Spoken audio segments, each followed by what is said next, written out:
గిరిజనులు ఆదివాసుల అభివృద్ధి వారి హక్కుల పరిరక్షణ లక్ష్యంగా రాష్ట్ర ఎస్టీ కమిషన్ సేవలు అందిస్తుందని రాష్ట్ర ఎస్టీ కమిషన్ చైర్మన్ శంకర్రావు అన్నారు.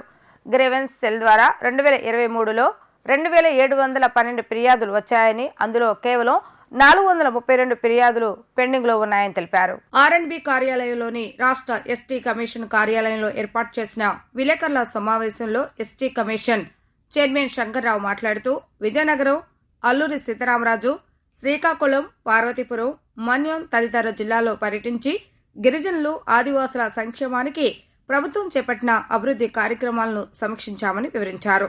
పలుచోట్ల సమస్యలపై వినతులు స్వీకరించి తగిన చర్యలు తీసుకుంటున్నట్లు పేర్కొన్నారు. ఎస్సీ, ఎస్టీ అట్రాసిటీ కేసులు, భూ సమస్యలు, ఉపాధి సమస్యలపై ప్రత్యేక దృష్టి సాధించినట్లు చెప్పారు. ఇందులో భాగంగా రాష్ట్ర ఎస్టీ కమిషన్ నేతృత్వంలో ప్రత్యేక యాప్ ద్వారా అర్జీలు స్వీకరించేందుకు నిర్ణయం తీసుకున్నామన్నారు. 2712 గ్రీవెన్సెస్ మా ఎస్టీ కమిషన్కి చేరాయి. అంటే దాదాపు 3 SVలు ఒక్కొక్క సంవత్సరానికి వస్తున్నట్లు లెక్క. వీటిలో ఇంకా పెండింగ్లోనే 480 ఇలా ఉన్నాయి. పెండింగ్ అంటే అవి వివిధ దశల్లో ఉంటాయి. ఈ ప్రొసీజర్ బట్టి వెళ్తూ చాలా మటుకు టేకప్ చేసిన గ్రీవెన్సెస్ ఒక లాజికల్ ఎండ్కి రావడం అనేది మాకు చాలా తృప్తిగా ఉంది. నేను ఛార్జ్ తీసుకొని 5 మాసాలు అయింది.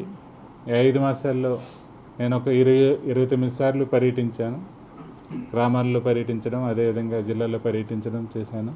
అలాగే ఎక్కడైనా ఎమర్జెన్సీ ఉంటే మా కమిషన్ సభ్యులు కూడా ఎప్పటికప్పుడు వీలు మేరకు పర్యటించడం జరుగుతుంది. ముఖ్యంగా మా ఉద్దేశం, కమిషన్ మోటో ఏంటంటే ప్రతి గిరిజనుడికి, రాష్ట్రంలో ఉన్న ప్రతి గిరిజనుడికి ఎస్టీ కమిషన్ గురించి తెలియాలి. అదేవిధంగా ఎస్టీ కమిషన్ మాకు భరోసా ఉంటుంది, మా తరపున వాయిస్గా ఉంటుందన్న భరోసా కల్పించడం మా మోటో. దాని ప్రకారమే మేము విస్తృతంగా ప్రజల్లో చైతన్యం కూడా తీసుకొస్తున్నాం. ఏంటంటే మీరు ఫోన్ ద్వారా కానీ, ఈమెయిల్ ద్వారా కానీ ఏం తెలియజేసినా, మీ సమస్యలు ఏం తెలియజేసినా కమిషన్ స్పందిస్తుంది అని మేము తెలియపరుస్తున్నాం.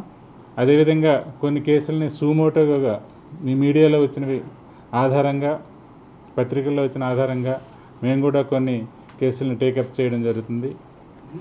అంతిమంగా గిరిజనులకి అన్యాయం జరగకూడదు, ఏ ఉద్దేశంతో అయితే ప్రభుత్వం ఈ కమిషన్ ఏర్పాటు చేసిందో ఆ ఉద్దేశం నెరవేరాలి. గిరిజనుల అభివృద్ధి కానీ, సంక్షేమం పట్ల కానీ కార్యక్రమాలు ఎలా జరుగుతున్నాయి, వాటిని ఇంకా ఎంత మెరుగ్గా చేయొచ్చు, అదేవిధంగా ప్రభుత్వ రాజ్యాంగం ఏదైతే ఇచ్చిందో ప్రత్యేక హక్కులు కానీ, రక్షణలు కానీ అవి ఎలా అమలు అవుతున్నాయి, ఎక్కడెక్కడైనా వైలేషన్స్ జరిగితే వాటిని అడ్డుకోవడం ఎలా అనే ఆ కోణంలో మేము పనిచేయడం జరుగుతుంది.